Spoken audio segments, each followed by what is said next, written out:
Bien, vamos a conversar en esta media hora sobre la historia del pensamiento económico o la historia del pensamiento en economía. ¿A qué nos estamos refiriendo cuando decimos eso? Bien, como hemos explicado, el conocimiento en cualquiera y distintas ramas de la ciencia se va conformando a través de un proceso evolutivo.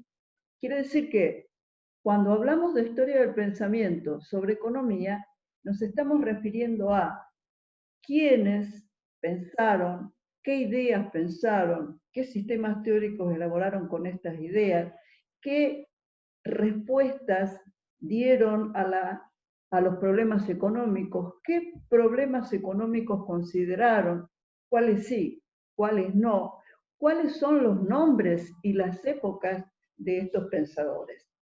Todo esto lo vamos a ir analizando y completando paulatinamente. Aparece aquí la pregunta, ¿por qué estudiar historia del pensamiento económico?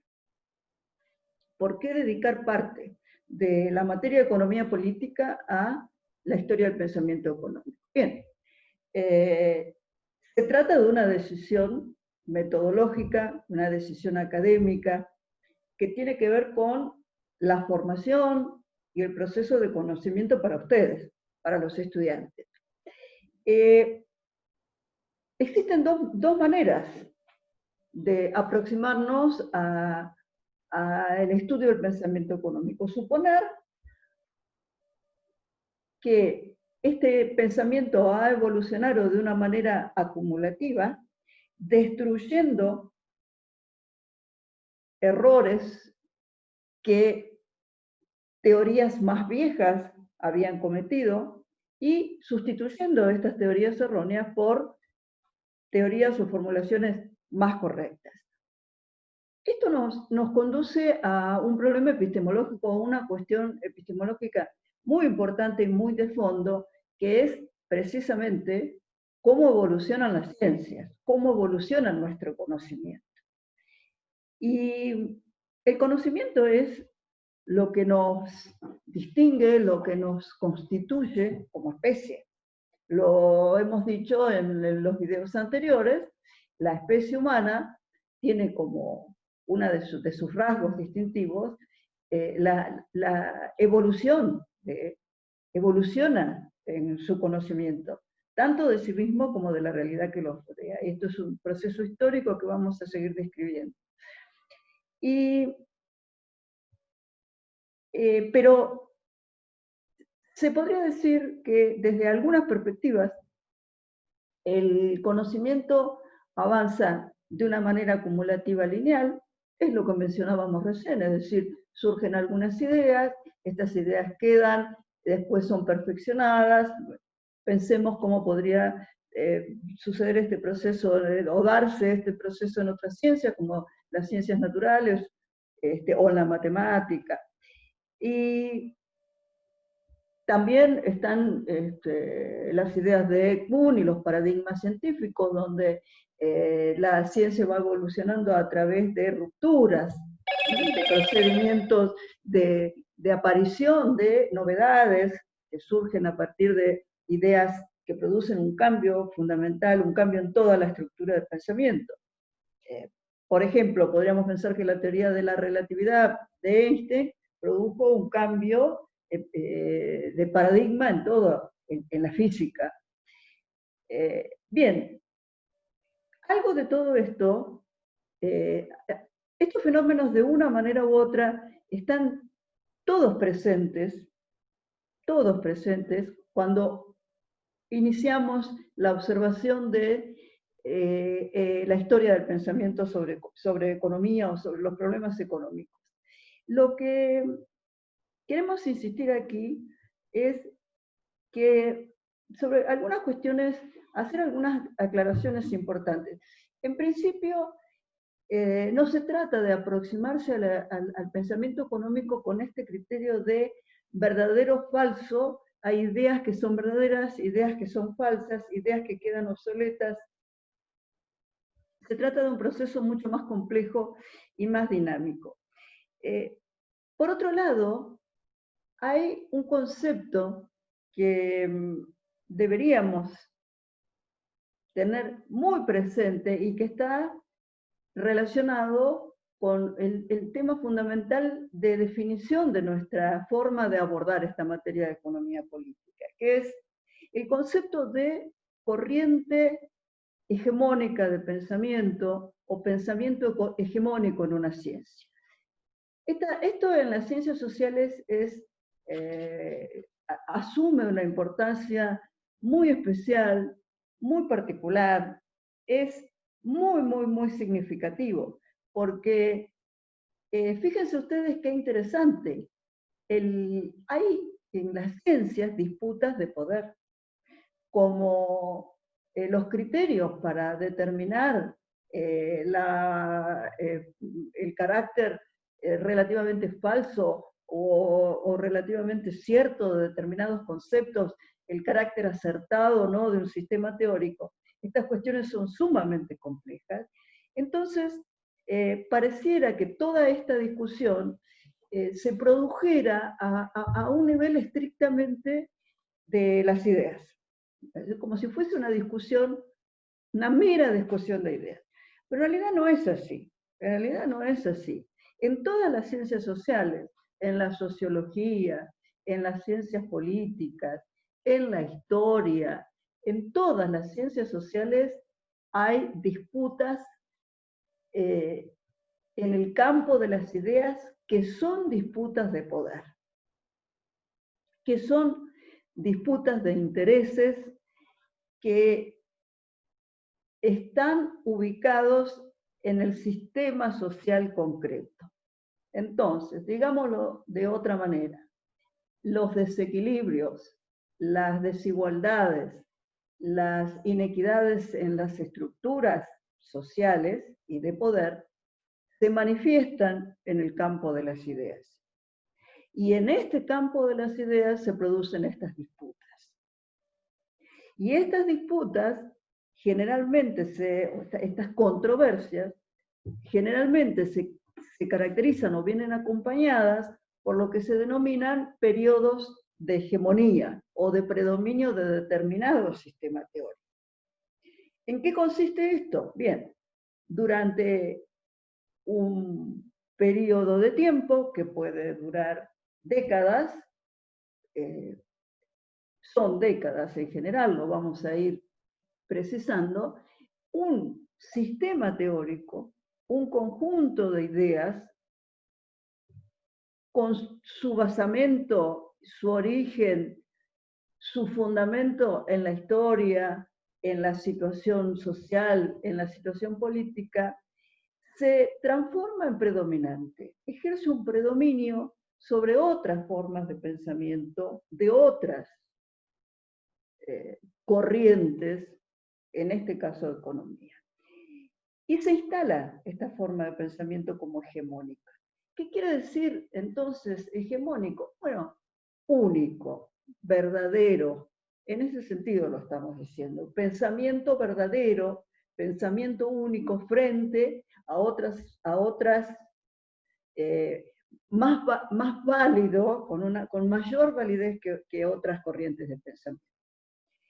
De manera que esta conformación de sistemas teóricos hegemónicos la vamos a ir observando porque no podemos avanzar en el conocimiento de la economía política sino si desconocemos estos cambios, porque estos periodos hegemónicos no son permanentes, traducen controversias, hay disputas, hay acontecimientos históricos que los alteran, de manera que entonces se sustituyen periodos de hegemonía de una forma de pensamiento, periodos de hegemonía de otras formas de pensamiento. Cuando en otros videos nos referimos, o la bibliografía se refiere, por ejemplo, en el capítulo 1 del libro de Guerrero, hace referencia a la economía ortodoxa y economía heterodoxa, está haciendo referencia a esta cuestión de las hegemonías.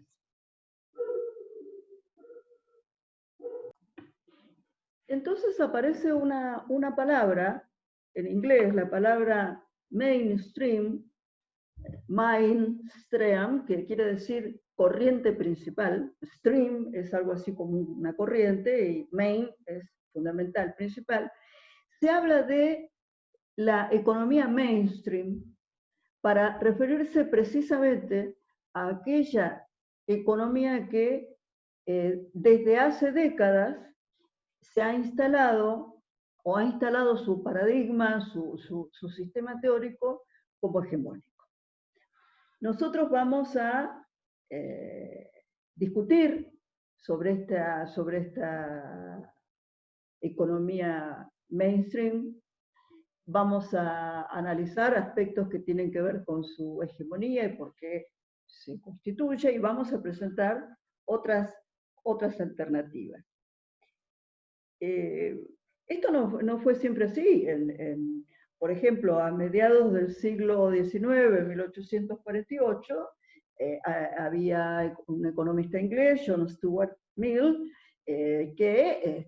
cuyo sistema teórico se había instalado también como hegemónico. Era el sistema que de alguna manera se había consideraba como más válido, más correcto, como, entre comillas, el sistema teórico más acertado durante una determinada época. Vamos a ir de a poco en los distintos encuentros, vamos a ir profundizando y dando más detalles sobre esta cuestión del pensamiento, porque la consideramos imprescindible para avanzar en la materia, en la construcción de economía, del conocimiento sobre economía política. Decíamos entonces que la historia de los economistas, si llamamos así a los pensadores, quienes escribieron, quienes construyeron obras, quienes pensaron libros, que conforman todo este edificio, todo este sistema complejo que llamamos la economía política, o la economía en términos generales, ha sido un proceso histórico en el tiempo, muy arduo, con idas y vueltas, con avances y retrocesos, y también con contradicciones.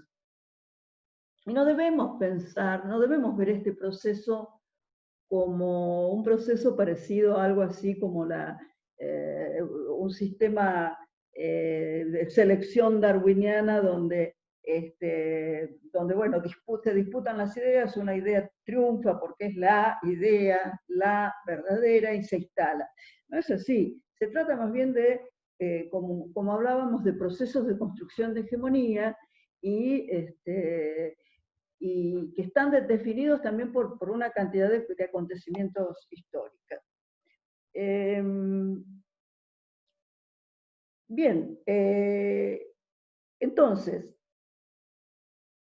no estamos en la materia de economía política, ni estamos en este abordaje que vamos a hacer y que vamos a ir entregando por partes de la historia de los pensadores, de la historia de los economistas. No estamos implementando una dinámica de falso, verdadero, un conocimiento que es cierto, como si fuera esto un concurso de preguntas y respuestas, porque el conocimiento no se maneja así.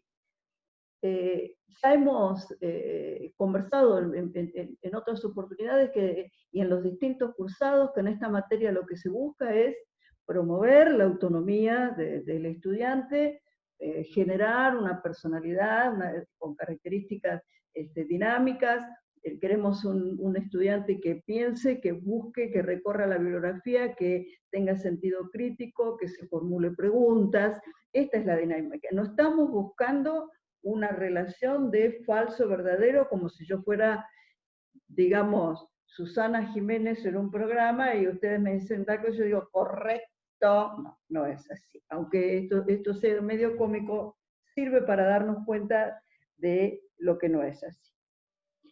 Hay otra cuestión que tenemos que mencionar muy, muy, muy importante, que es la relación entre la historia y la historia de las ideas sobre los problemas económicos. Y esta relación es muy particular. No es lo mismo, no es lo mismo la historia, no es exactamente lo mismo que la historia de las ideas. La historia de las ideas busca, además de ir estableciendo una sucesión de acontecimientos en el tiempo relacionados, establecer un criterio de ordenamiento, explicación de los acontecimientos, que es lo que hace la historia. Además, procura específicamente profundizar cuáles son las ideas que en cada época se fueron generando, que cada autor fue proponiendo. Entonces, es muy importante entender que la historia de los economistas que vamos a ir revisando a lo largo de estos materiales, de quienes generaron importantes, de lo que se llaman los pensadores, está muy relacionada y no puede ser entendida sin incluir como parte de la explicación la historia de los acontecimientos, la historia.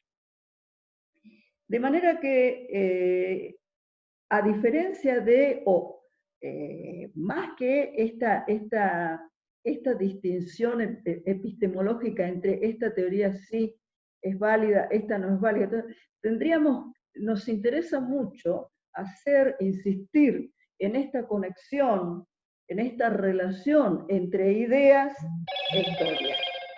Porque además, esto forma parte de otro enfoque, de otro abordaje que también le damos a la materia, que es entender a la economía política como una ciencia social. Significado, ¿qué quiere decir que la economía política es una ciencia social? Algo ya empezamos a esbozar cuando hablamos de lo complejo que significa definir una sociedad. Y hablamos de las dimensiones de lo social, y vuelvo a insistir en los distintos materiales que tenemos en la PEDCO para que ustedes puedan reforzar esta cuestión. Entonces,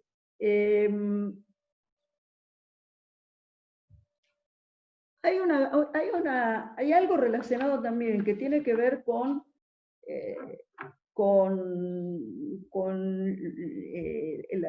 el estilo y la propuesta que tenemos en esta materia.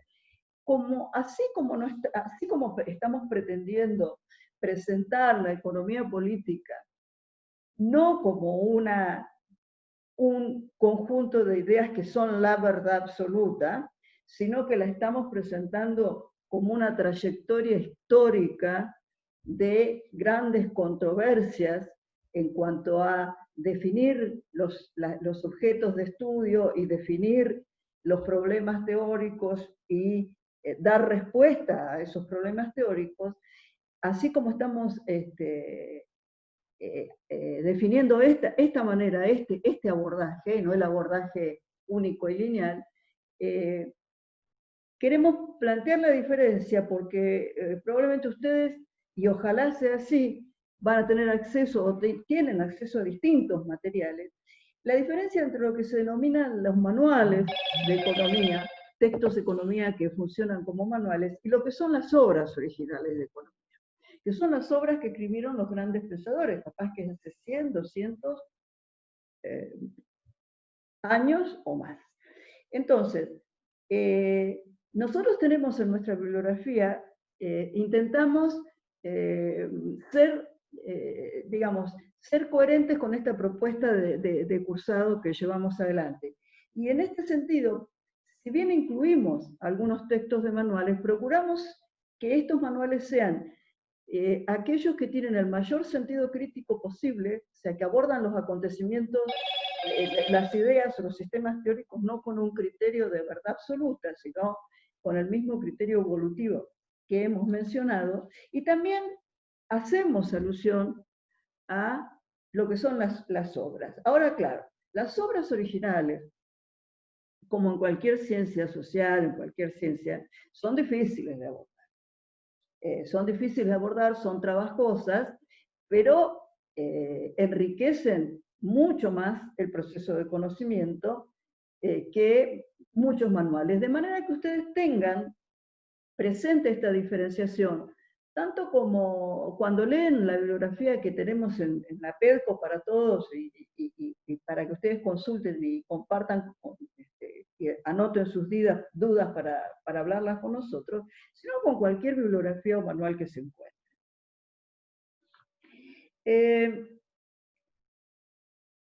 El otro aspecto que hay que tener en cuenta cuando hablamos de historia del pensamiento es, además de la relación entre la evolución del pensamiento y la historia, también la figura de las crisis.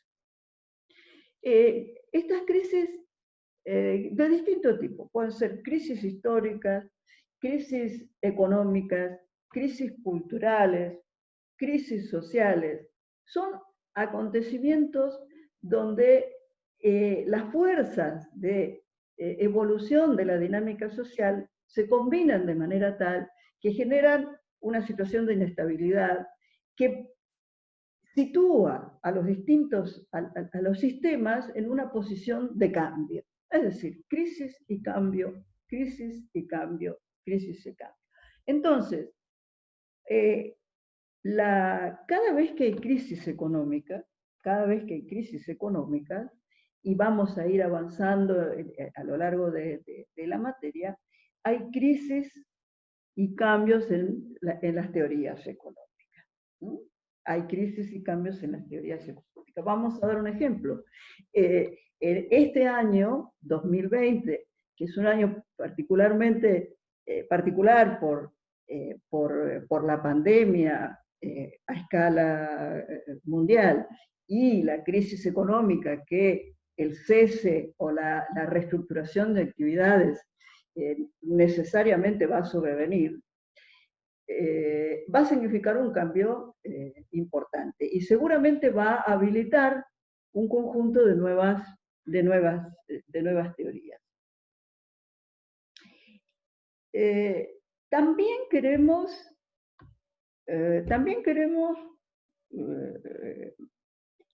compartir nuestro enfoque, nuestro enfoque en el sentido de que el proceso de generación de conocimiento y de avance en el conocimiento es un proceso eminentemente social. Esto no implica restarle importancia o restarle valor o quitarle valor a grandes autores, a grandes hombres, de hecho lo vamos a ir viendo, y a las ideas novedosas y originales que aportaron a la historia del pensamiento.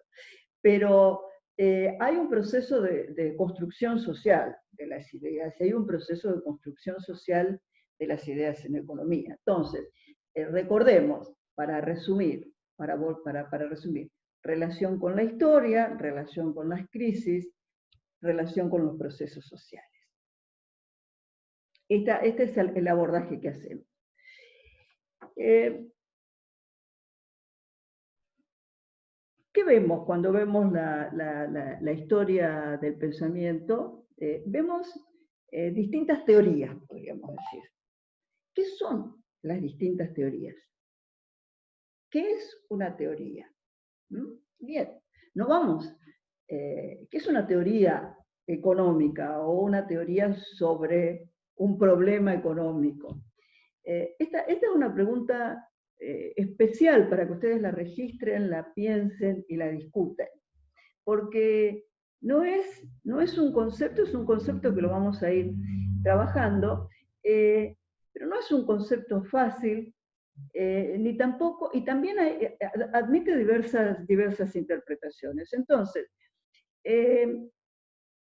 imagínense ustedes que nosotros no podríamos en este curso estudiar todas las teorías que se escribieron en toda la historia relacionadas con problemas de la economía. Pero sí vamos a trabajar con un concepto que vamos a ir perfeccionando y avanzando, que es el concepto de sistema teórico. No ya de una teoría, sino de un sistema teórico. Entonces, vamos a pensarlo, por lo menos en este encuentro, vamos a plantearlo así y después vamos perfeccionando. Vamos a suponer que vamos a definir fenómenos económicos. Pongamos ejemplos. Los salarios, los precios, las ganancias de las empresas, el crecimiento de la producción. Estamos tomando un conjunto de fenómenos sueltos, pero podemos ver que encajan dentro de lo que entendemos como economía. Bueno, sobre ese fenómeno de la economía en realidad, la teoría lo aborda a ese fenómeno. Entonces, una teoría que intenta explicar los salarios, habrá una teoría que intenta explicar el crecimiento, habrá una teoría que busca explicar las ganancias, habrá una teoría que explica las crisis. Fenómeno, teoría. Y sistema teórico es algo, precisamente hablamos sobre la idea de sistema, es un conjunto de teorías que comparten determinados elementos y determinadas relaciones entre sí.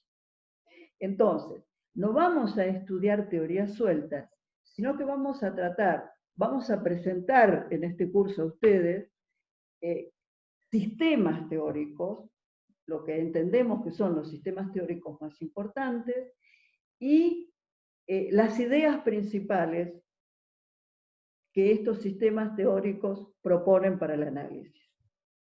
Por supuesto que dentro de un sistema teórico, todas las teorías sobre los distintos fenómenos están interrelacionadas, guardan coherencia entre sí, se necesitan mutuamente, y conforman un todo que no puede ser interpretado únicamente a partir de las partes. Y tampoco cada parte puede entenderse si no se conoce el todo. Entonces, no puedo entender los salarios si no entiendo las ganancias en un determinado sistema teórico. Hay otro aspecto que es importante tener en cuenta para empezar a discutir, a pensar, a analizar.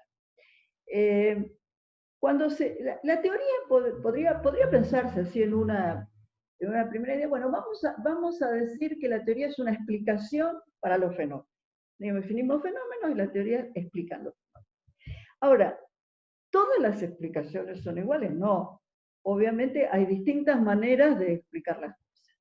Y acá interesa hacer una distinción, porque es muy importante para comprender los materiales que tenemos, mucho de lo que vamos a leer, que son aquellas explicaciones que se apoyan o constituyen básicamente relaciones causales. Tal cosa causa otra cosa. Digamos, suben los costos, suben los precios. Hay pandemia, baja la producción. Es decir, una cosa causa la otra. Tal cosa baja, entonces tal cosa sube. Tal cosa sube, ¿no? ¿Viste? Es decir, se buscan los fenómenos y las relaciones de causa-efecto. Esta forma de pensar, no es para desvalorizarla, es una forma de pensar. Pero tenemos que estar alertas a sus limitaciones, porque estas explicaciones de tipo más bien causal Muchas veces, o la gran mayoría de las veces, nosotros la vamos a presentar en el curso a través de funciones matemáticas. Ahí aparece la matemática en la. Como ustedes saben, estaría bueno que ustedes repasen un poco y trabajemos en algunos prácticos, ustedes trabajen el tema de las funciones. Precisamente el gran uso que hace la economía de la matemática tiene que ver con el tratar de establecer explicaciones de tipo causal. Y esto se hace a través de lo que vamos a conocer como modelos. Nosotros vamos a ver varios modelos, el modelo de la frontera de producción, el modelo de flujo circular. ¿Qué son estos modelos? Bien, estos modelos son precisamente conjuntos y sistemas de relaciones funcionales. Entonces vamos a tener en el modelo por ejemplo, en el modelo de flujo circular, cuando las empresas producen, entonces tienen que contratar a trabajadores, contratan trabajadores, entonces pagan salarios, entonces los salarios son pagados y son gastados en bienes de consumo. Esto es una descripción muy sintética de lo que sería un modelo de relaciones funcionales causales. Pero existe otra forma de pensar complementaria con esta, que es tratar de ir al fundamento teórico y a las preguntas principales.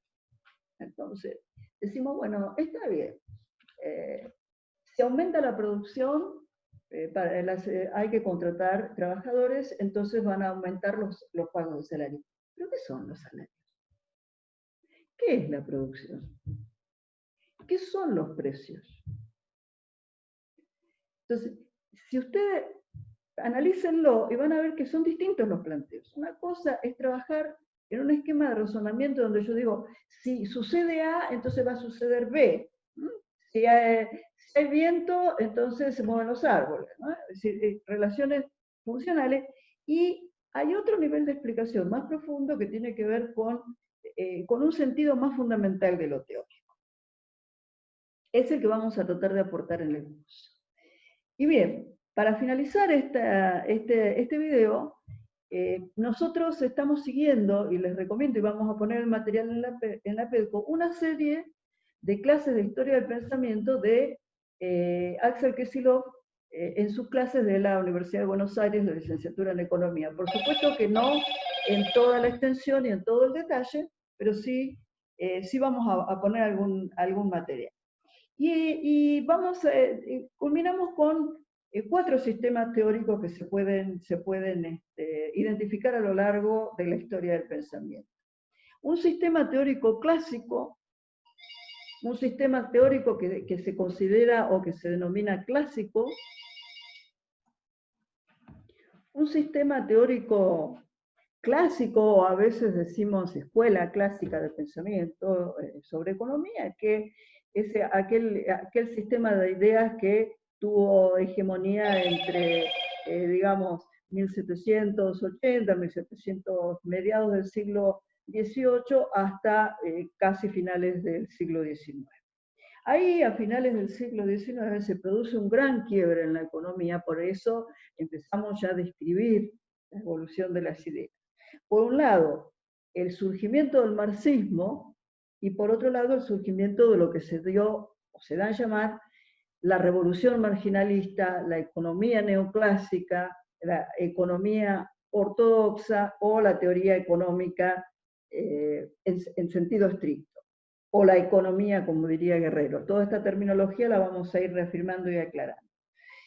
Y estos dos pensamientos, el sistema teórico marginalista, el sistema teórico marxista, fueron evolucionando, manteniendo controversias, hasta la crisis del año 1930, que, como ustedes saben, fue una crisis muy importante en toda la economía mundial, donde surge lo que sería el segundo gran sistema, que es el sistema keynesiano, en referencia a John Maynard Keynes. De manera que tenemos sistema clásico, sistema marginalista, sistema marxista, sistema keynesiano. Y vamos a tratar de ir describiendo las ideas fundamentales de estos 4 sistemas para comprender mejor la economía política. Gracias.